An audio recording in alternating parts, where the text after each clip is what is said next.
Are you still living at home in your 20s and you're feeling caught between the feeling of comfort and the independence you crave? Wondering if it's worth it another year under your parents' roof? Well, I've been living at home for over 24 years and I've learned 5 honest truths that I will share with you. And one final piece of advice so you can actually use what I'm about to tell you to make a better decision. So make sure to stick around.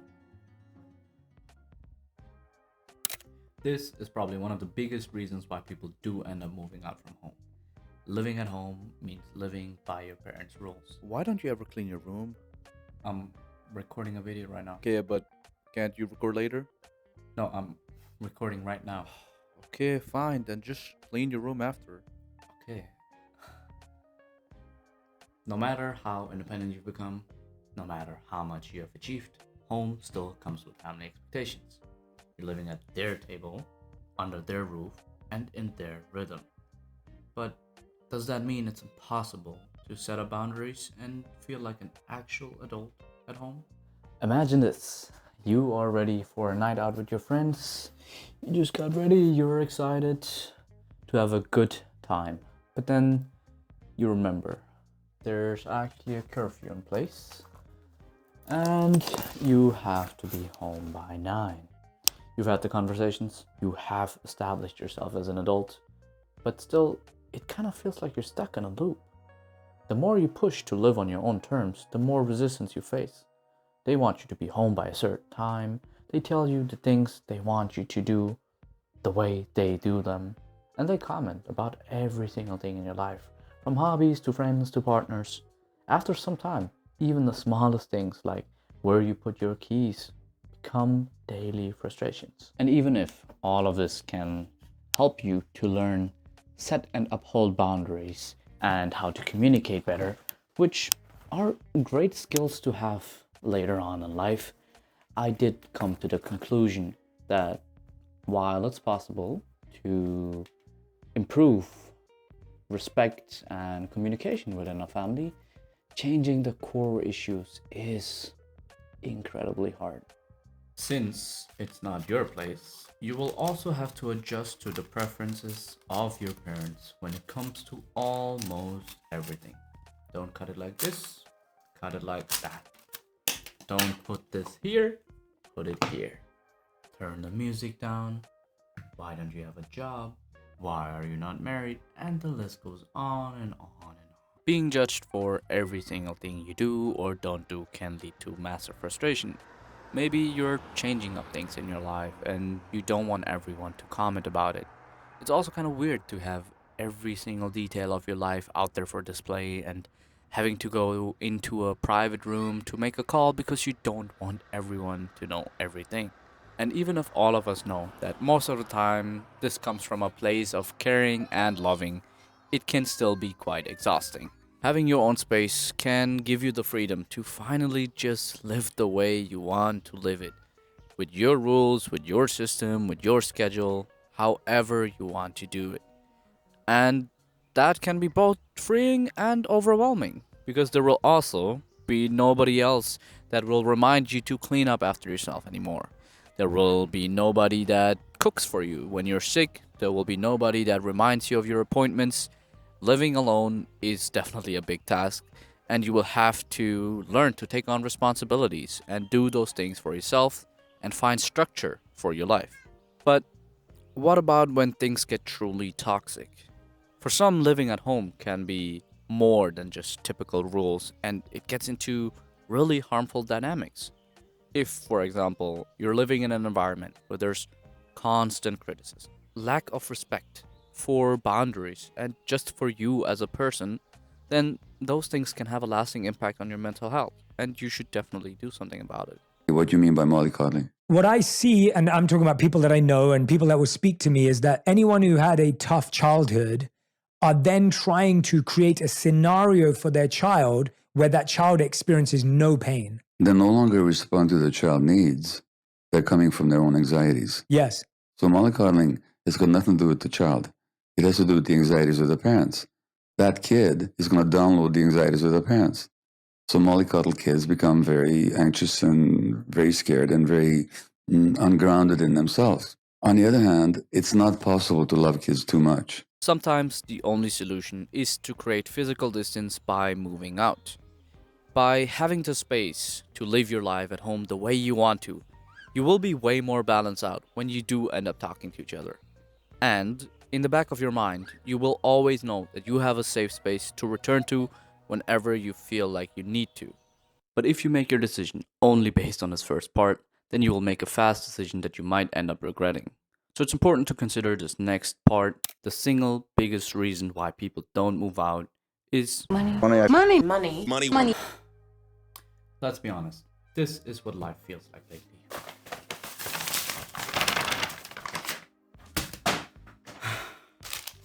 Rent, bills, living expenses, car insurance, my insurance, animal insurance.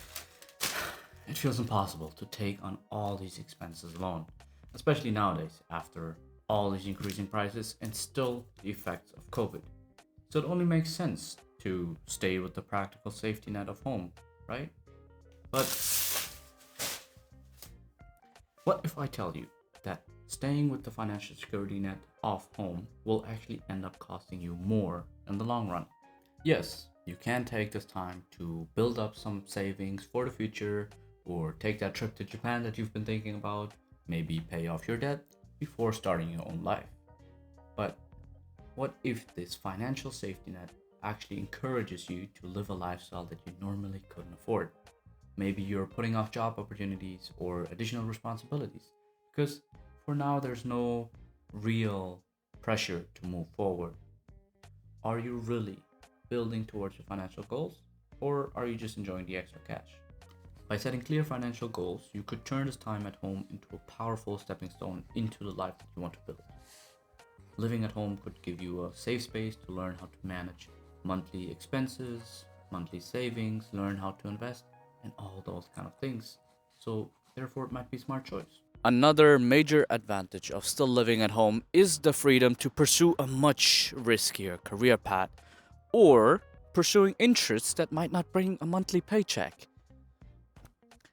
I, for example, am pursuing acting and content creation, which are both careers that don't really have a safe path, especially at the beginning when you don't have everything figured out and you need to invest in gear and skills and workshops and all those kind of things. For me, living at home was a great help to invest into those things. And you have the freedom to try those things out and fail completely, and you don't have to restart from zero. You don't have to be afraid of landing on the street. You can just start from where you were and do it again. But without the pressure of rent and other expenses that would come to you if you live alone, it's really easy to procrastinate on your long-term goals and underinvest in your career.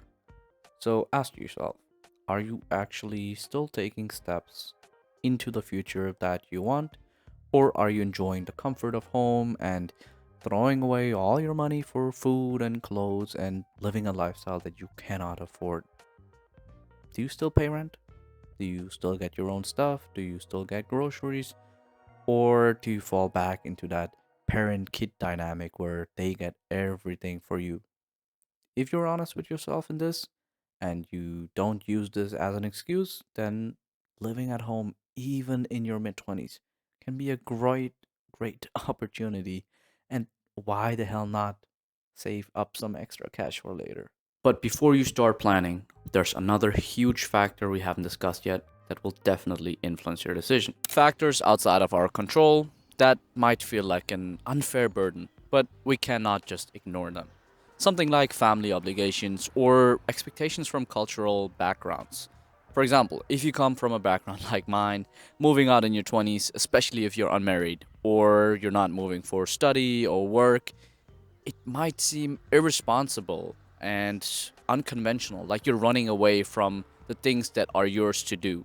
Maybe you are a primary support for an aging or ill parent, or you come from a single parent household where moving out might feel like leaving them behind. Or maybe family members might even view it as abandoning your responsibilities and your personal duty. So, how do you balance these expectations with your desire to create your own personal space? We can't choose the culture we're born into or our family needs, but we do have to make the choice, even if finding that balance is hard sometimes. I think taking on that responsibility of taking care of an aging, ill, or single parent is a pretty mature choice, but I still think your biggest responsibility is your own life above anything else. You don't have to, and I also don't recommend, to become the solo caretaker of your parents. You don't have to give up your own life just to support theirs. I know. Even if people might say, oh, but they give up all their life to raise you, or how selfish of you, it's your parents. I think that was their choice. I believe, and I truly mean that every parent that deeply wants the best for their children wants them to fully live their life. Both cultural and family obligations can still be honored while giving space for your own needs. If you feel like living at home is the right call for you, then use that time to strengthen your character within those family rules and within those cultural rules. But if you feel the need for your own space and independence, remember that one thing doesn't mean you can't do the other thing. Just because you want independence doesn't mean you have to neglect your family support. You can still help your family from a distance. For example, with regular visits, financial help, giving advice, or maybe setting up other systems for them. I believe that if you choose this path intentionally, then it can also lead to way less resentment and hate building up towards your family in the end. This brings us to perhaps the hardest question. Still,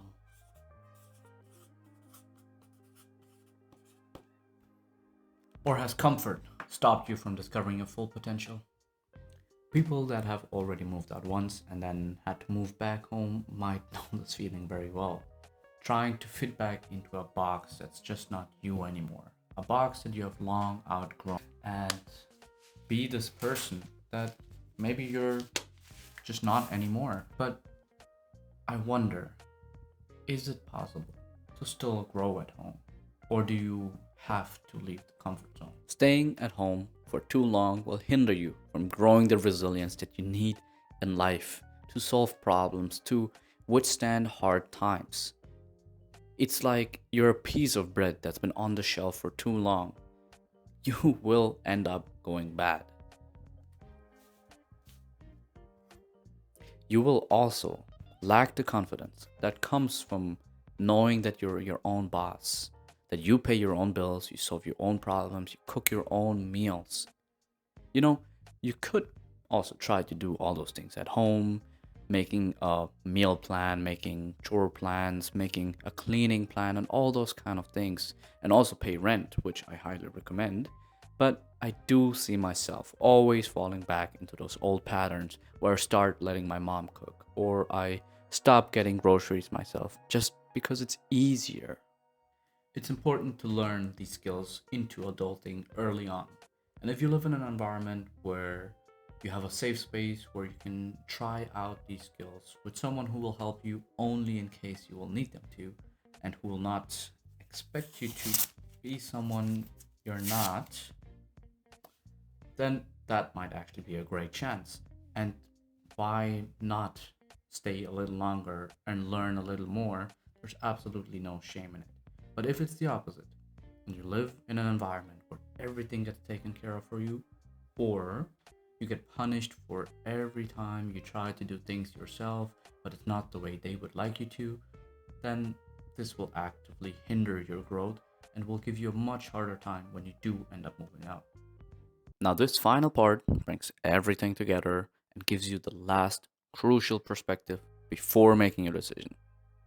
Living at home comes with a lot of comfort and a sense of support from family that might just be hard to find somewhere else. But if it comes to relationships outside of your family, especially romantic ones, it can get quite complicated. You might meet someone and you want to cook something for them, invite them over, have some private time. But now imagine this Feeling of having to explain to them why they can't come over, or just feeling embarrassed because you're still living at home. It can be frustrating having to navigate around your family schedule or dealing with those inevitable questions from your parents about your guests. And it's not just about dating. I found myself making excuses for why people can't come over, or hesitating to reach out to new people because I was already playing that awkward conversation in my head. So I was like, I will just not do it. Another thing is that by having the comfort of family and siblings that I get along with really, really well, I limit myself when it comes to connections outside of home. Because why would I put in all this work when I already have friends at home? Even if you have strong family bonds, you might still be missing out on building new friendships outside of home or just exploring the world outside of the comfort of all the people you already know. Of course, living independently doesn't mean that all those things will all of a sudden just happen and you will have so many new friends, but it does give you the freedom to create a social life that's truly your own, with both room for close family relationships and meaningful new relationships outside of home. After everything we have covered in this video, I totally understand if this decision still feels overwhelming. Life at home comes with a lot of benefits, but it also has its unique downsides. So, to make this whole process a lot easier, I put together a guide that I will leave down below where I provide questions reflecting on each part that we discussed in the video so you can really think about each step and come up with an idea for the future life that you want to build. Make a good decision and know that it's not based on a spontaneous emotion, but in a well thought out plan. If you're feeling overwhelmed and like you're falling behind in your 20s or in life, you are not alone. I've been there too. So I invite you to check out my next video on how I unstuck myself and not feeling so overwhelmed anymore.